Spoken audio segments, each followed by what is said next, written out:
कहा गया है, उड़ीसा तुम में तुमं मित्तम किम भैया मित्र मित्रति। हे पुरुष, तू स्वयं ही तेरा मित्र है,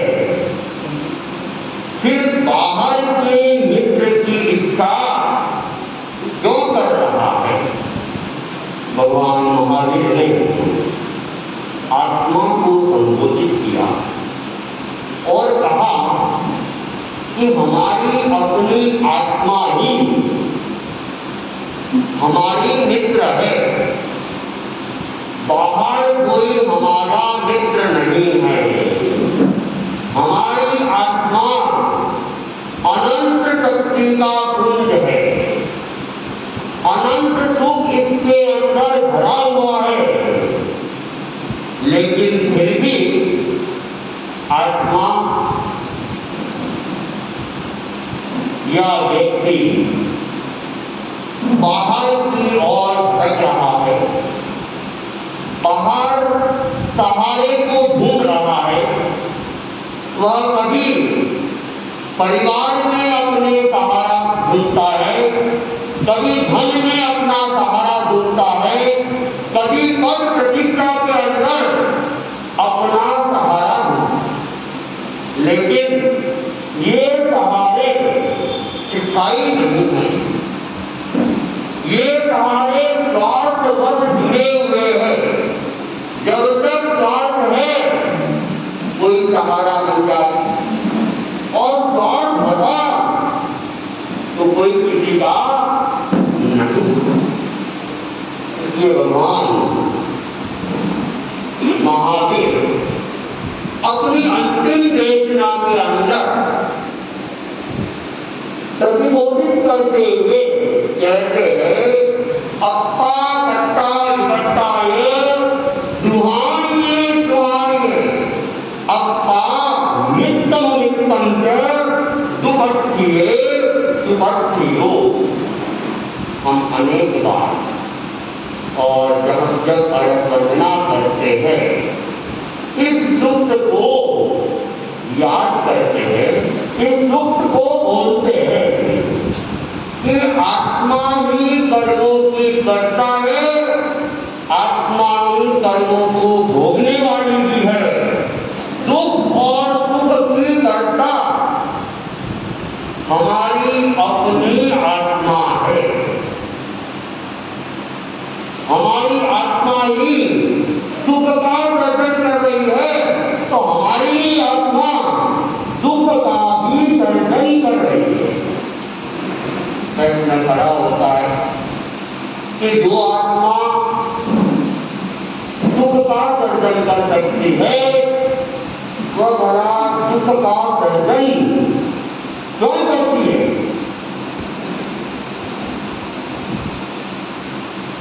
जब सबको सुख अच्छा लगता है तो फिर ये दुख की कल्पना क्यों?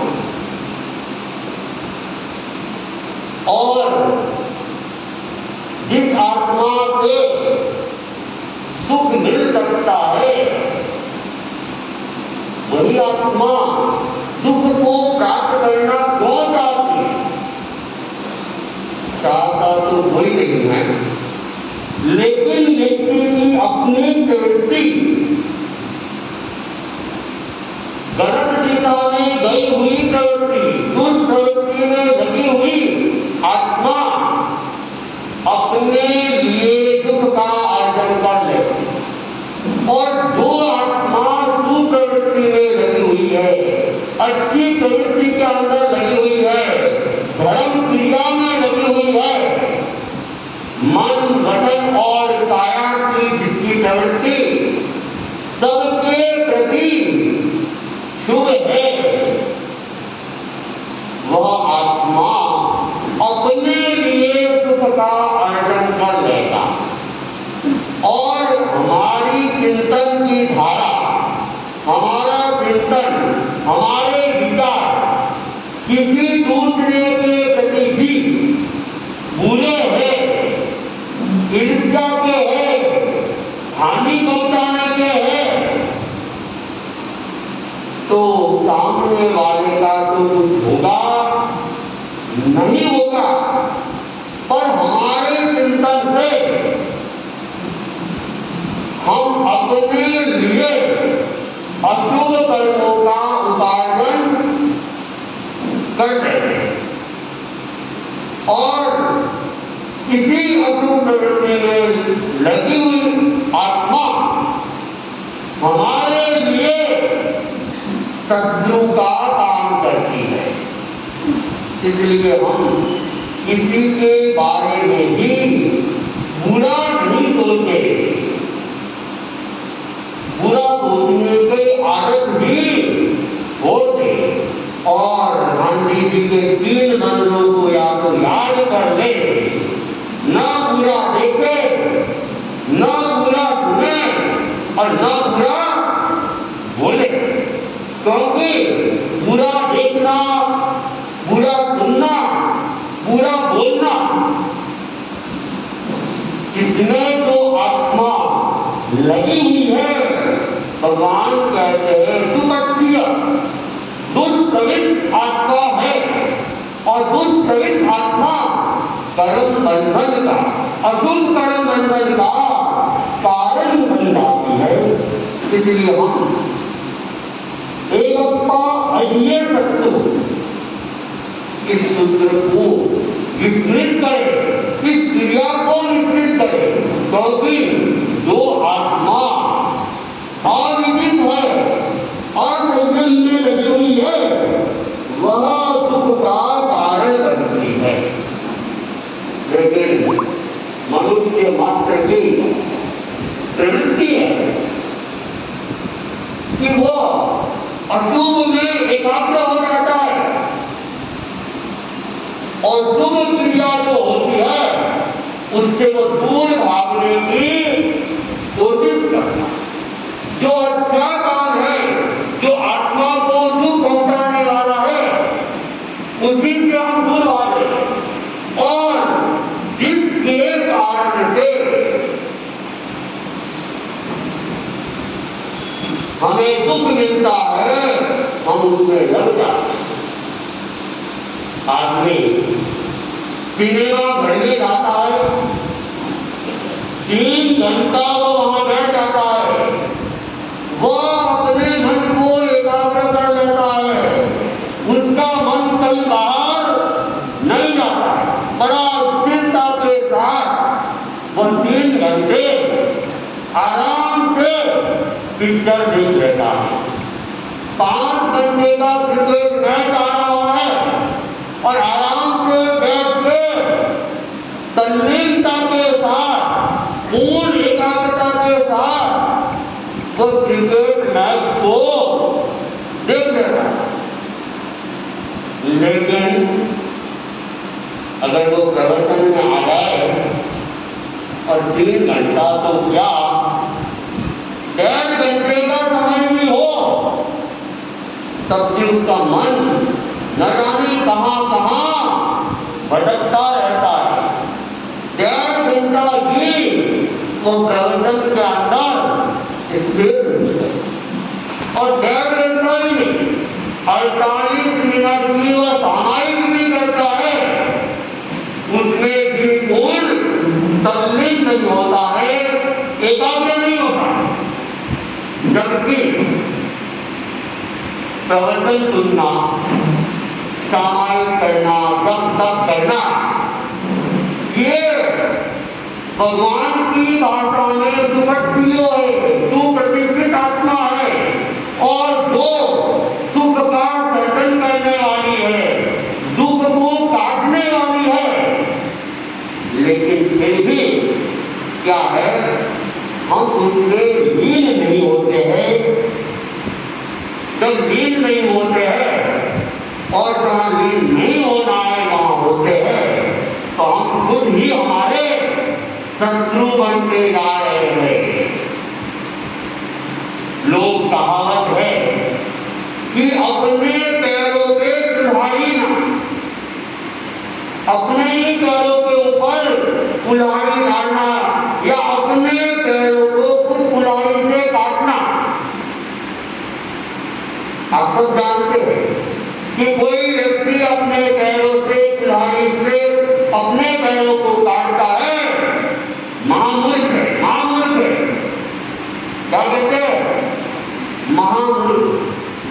लेकिन ये नहीं देख रहे हैं कि वे महामूर्ख कोई दूसरा है या हम खुद महामूर्ख है कि हमें यह दुर्लभ मनुष्य जन्म मिला और इस मनुष्य जन्म को हम सार्थक कर रहे हैं या असार्थक कर रहे हैं।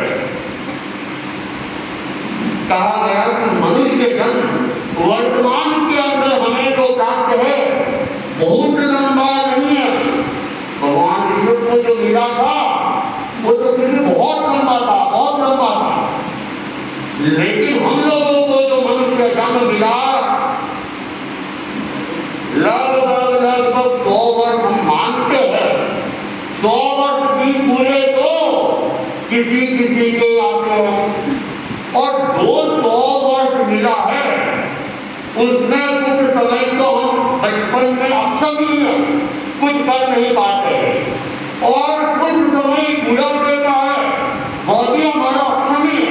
बीमार हो गए, इंद्रियां काम नहीं कर पाती है, बैठ नहीं पाते हैं और अनेक तरह के रोग रहते हैं जो वेदना को देते हैं। तो आगे पीछे का जो ये समय है अक्षमता का, ये तो वैसे भी कोई काम का नहीं। जो शरीर सक्षम है, जो इंद्रियां सक्षम है, जिसमें हम धर्म की आराधना कर सकते हैं, तो समय भी हमारे पास बहुत ज्यादा नहीं है और अगर हम इसका भी सदुपयोग नहीं करते तो फिर दुख ही नहीं है और ये मनुष्य जीवन संपन्न हो गया। हमने सत्कर्म नहीं किए, पता नहीं नरक में जाना पड़े, योनियों में जाना पड़े। कहते कि 84 लाख योनियों को पार करते करते कर पावे ये मनुष्य जन्म मिलेगा। एक दो में 84 लाख, इनकी 84 लाख दिन भी हमारे पास में है कि नहीं है, एक प्रश्न है। और इन दिनों का भी सदुपयोग नहीं किया तो हम अपनी आत्मा के मित्र नहीं शत्रु बन जाएंगे और नरक के अंदर कोई चला जाता है वहां कोई 100 वर्ष नहीं है, 200 नहीं है, 500 नहीं है, 1000 नहीं है, कम से कम 10,000 वर्ष, कम से कम, और अधिक की तो सीमा ही करोड़ों लाखों वर्ष नरक के अंदर भोगने पड़ते और भयंकर वेदनाओं के साथ भोगने पड़ते हैं। अगर हम इस चीज को बार बार याद करते रहे कि अगर मेरी आत्मा दुर्गति में चल गई तो वहां मेरी क्या हालत होगी, कितना सहन करना पड़ेगा, कितने घोड़े पड़ेंगे, कितनी काट फाट होगी। अगर हम इस चीज को बार बार याद करें कि मेरी दुर्गति नहीं हो, तो आदमी सजग रह सकता है, धर्म क्रिया में रह सकता है और संसार में रहते हुए भी अपने समय का कुछ तो सदुपयोग करे और आत्म कल्याण की दिशा में आगे बढ़ जाए। काव्यात्मक में हर व्यक्ति के पास में 57 घड़ी है, कुछ नहीं तो 2 घड़ी भी, 2 घड़ी का मतलब 2 घड़ी कितनी होती है? एक घड़ी कितने मिनट की होती है? एक घड़ी, हाँ, एक घड़ी होती है 24 मिनट, कितने? 24 मिनट, और 2 घड़ी होती है 48 मिनट, यानी एक सामायिक का काटना 2 घड़ी 24 मिनट के हिसाब से आप कैलकुलेशन करोगे तो 24 घंटे हो जाएंगे और 24 घंटे में 60 घड़ी हो जाएगी। 24 घंटे में 60 घड़ी हो जाएगी तो कहावत है 58 घड़ी काम की तो 2 घड़ी राम की। राम की मतलब आत्मा की, अपने आप की। राम कोई और नहीं है, जैसा कि मैंने पहले भी कहा था, अपार परमात्मा, आत्मा ही परमात्मा है। तो हम अपनी आत्मा के लिए, परमात्मा के लिए 2 घड़ी का तो कम से कम नियोजन करें। अगर हम ये 2 घड़ी का भी नियोजन नहीं कर सके तो फिर हमारा ये मनुष्य जन्म सार्थक नहीं हो पाएगा, निरर्थक हो जाएगा। और हम अपनी आत्मा के लिए रक्षक नहीं, हम अपनी आत्मा के खुद ही भक्षक बन जाएंगे। एक बार एक नौकर था, वह अटेची लेके जा रहा था और उस अटेची के अंदर 5 लाख रुपए थे। रेलवे स्टेशन पे रेलवे से उतरा, पुलिस वालों ने घेर लिया। 1-2 5-7 पुलिस वाले थे। उन्होंने कहा क्या है, अटेची क्या है? उसने कहा भाई इसमें तो 5 लाख रुपए मेरे लिए, मालिक तो है, मैं तो क्या हूँ, नौकर हूँ। पुलिस वाले का बोलो इसमें से 25,000 तो हम नहीं लेंगे। बेचारा नौकर तो मर गया, उसके कोई पुण्य का नहीं था। वो चिंतन कर रहा था क्या करूं, इतने में उसे पूरा जगह मिल गई और वह पुलिस को चकमा देके भाग गया, बच गया। लेकिन जो पुलिस रक्षा के लिए नियुक्त की गई, वही पुलिस अगर भक्षक बन जाए तो बड़ा रक्षक कौन होगा। ठीक वैसे ही हमें यह दुर्लभ मनुष्य जन्म मिला और हम खुद ही इस दुर्लभ मनुष्य जीवन को खो देंगे, हम इसकी रक्षा नहीं करेंगे तो फिर हम खुद ही अपनी आत्मा के भक्षक हैं। और जो हम कर्म बंधन करेंगे तो फिर दुख भी हमें ही प्राप्त करना है। इसलिए आत्मा सुख को प्राप्त कर सके, सद्गति को प्राप्त कर सके तो व्यक्ति को अपनी आत्मा को सुप्रतिष्ठित करना होगा, धर्म में स्थिर करना होगा, निरंतर अपनी आत्मा को सजग रखना होगा।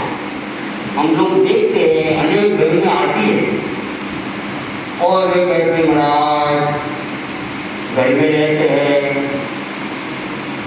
कभी प्याज काटना पड़ता है, कभी आलू काटना पड़ता है, कभी लहसुन काटनी पड़ती है, मन नहीं होता है। लेकिन परिवार वालों के लिए ये करना पड़ता है और बार बार मन में आता है कितनी हिंसा हो रही है, कितनी हिंसा हो रही है। तो जो व्यक्ति इस तरह का चिंतन करता, हिंसा तो होगी, लेकिन इस चिंतन के साथ निर्जला भी होगी। अगर मन में भय है, मन में पाप है, मन में करने की इच्छा नहीं है, लेकिन व्यवहार के नाते करना पड़ रहा है, तो फिर वो जो भावना है वह शुभ भावना, वह कर्म निर्जला का कारण बनती है। और एक व्यक्ति करता भी है और चिंतन करता नहीं करेंगे तो क्या करेंगे, भूखे करेंगे क्या, खाना तो पड़ता है। ऐसे तो होता ही रहता है।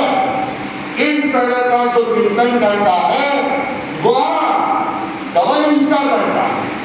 एक तो हिंसा क्रिया की लग रही है और एक हिंसा की क्रिया का भय नहीं है और उसे भी वो अनिवार्य मान रहा है, तो सोच के भी वह कर्मों का बंधन कर लेते हैं। इसलिए हम निरंतर जागरूक रहेंगे कि नहीं, करना पड़ रहा है। जब मेरी आत्मा इस कर्म बंधन से मुक्त होगी, बार बार जब ये भावना आती है, भले आप दीक्षा नहीं ले पाए, लेकिन बार बार दीक्षा की भावना भी रखते हैं कि कब मैं संयम में स्थित हो जाऊं, कब मुझे इस असंयम से छुटकारा मिले। आप अपनी आत्मा को सुप्रतिष्ठित कर लेते हैं, आप अपनी आत्मा के मित्र बन जाते हैं और दुखों से आत्मा को मुक्त कर लेते हैं। जिनके इस प्रकार के सुख कर्म बंधे हुए होते हैं, वह किसी भी जन्म में रहे, चाहे मनुष्य जन्म में रहे, चाहे और किसी जन्म में, वो वहां सुख की कल्पना कर लेता है। अन्यथा पग पग पर दुख भी मिल जाते हैं और अगर कर्म भारी बंधे हुए हैं, एक ही व्यक्ति के लिए जो सुख का कारण है, दूसरे व्यक्ति के लिए वही दुख का कारण भी बन जाता है। एक व्यक्ति था, वो बगीचे में और फूलों का बगीचा था, सुगंध आ रही थी, लेकिन उस व्यक्ति के एलर्जी, जैसे ही सुगंध नाक में गई और उसके खुजली चालू और शरीर सूज गया। इसके ऊपर ये क्या बात है, ये अचानक ऐसे कैसे हो गया? तो उसने कहा कि मैं जब भी फूलों की सुगंध को ग्रहण करता हूं, मेरी खुजली चालू हो जाती है, शरीर सूज जाता है। फूल लोगों के लिए सुख का कारण बनता है, लेकिन यही फूल मेरे लिए क्या है, दुख का कारण बन रहा है। तो स्थान जो सुख का होता है और किसी के लिए दुख का भी बन जाता है। इसलिए कहा गया कि स्थान का दोष नहीं है, दोष व्यक्ति के अपने कर्मों का रहता है। जो स्थान अनेकों व्यक्ति को सुख देता है, वही स्थान एक व्यक्ति के लिए या कुछ व्यक्तियों के लिए दुख का कारण बनता है। एक घर जिसके लिए सुख का कारण है, वही घर दूसरे के लिए दुख का कारण भी बन सकता है। इसलिए जो सुख और दुख मिल रहे हैं, वो स्थान से संबंधित नहीं है, वो वस्तु से संबंधित नहीं है, वह हमारी आत्मा में बंधे हुए जो कर्म है, उस कर्म से संबंधित है। एक ही घर मनुष्य के लिए दुख का कारण बन जाता है और वस्तुओं के लिए वही घर सुख का कारण बन जाता है। आजकल देखते हैं घरों के अंदर कुत्तों को पाला जाता है, पशुओं को पाला जाता है और जानवरों के लिए स्पेशल भोजन की व्यवस्था की जाती है, उसको वॉक करवाया जाता है, उसको स्नान करवाई जाती है। कुत्तों को तो आदमी पालता है और खुद के बच्चों को कौन पालते हैं? नौकर पालते हैं। खुद के बच्चों को स्नान नौकर करवा रहे हैं, खाना नौकर करवा रहे हैं और कुत्तों आदमी खुद ये क्या वह कुत्ता भी पिछले जन्म में कोई शुभ कर्म करके आया हुआ है, योनि तो मिल गई, लेकिन फिर भी वह सुख हो गया। उसके लिए आदमी नियुक्त है, एक जानवर के लिए आदमी की नियुक्ति है। ऐसा तब होता है कि जब पिछले जन्म में उसने पुण्य का बंध किया। ये प्रश्न खड़ा होता है कि अगर पुण्य का बंध किया था तो फिर पशु योनि क्यों नहीं, फिर दिव्य योनि में क्यों गया? इसका भी कारण हमारे 8 प्रकार के कर्म, 8 प्रकार के कर्म, उसमें एक कर्म है आयुष्य कर्म, जिसका बंध जीवन में एक बार ही होता है और वह संपूर्ण आयु के तीसरे समय में होता है। और वो तीसरा समय छूट जाए तो शेष आयु का तीसरा समय, ऐसा करते करते अंतिम तीसरे समय में तो बंधन होगा ही होगा। और तीसरे समय में जो आयुष्य का बंधन होता है, अगर उस समय भावना कैसी होती है, अच्छी होती है, तो सद्गति का बंधन हो जाता है, और बुरी होती है तो दुर्गति का बंधन हो जाता है। एक पापी व्यक्ति भी है, जीवन भर पाप किया है, लेकिन आयुष्य बंधन के समय अगर उसकी भावना किसी कारण से अच्छी बन गई, वो अच्छी गति में चला जाता है। और एक व्यक्ति ने जीवन भर धारण किया है, लेकिन आयुष्य बंधन के समय वो क्रोध, मान, माया, लोभ, राग, द्वेष जिसका कलम में था, वो दुर्गति की आयुष्य का बंधन कर। लेकिन आगे पीछे जो धर्म किया है उसका तो उसको फल मिलेगा, अच्छे कर्म का अच्छा फल मिलेगा, बुरे कर्म का बुरा फल मिलेगा। तो आयुष्य के साथ गति का संबंध है और बाकी क्रियाओं का अपने अपने कर्मों के कारण से संबंध रहता है। इसलिए हम जागरूक बने, हम अपनी आत्मा के मित्र बनने का प्रयास करें। ओम अर्हम्।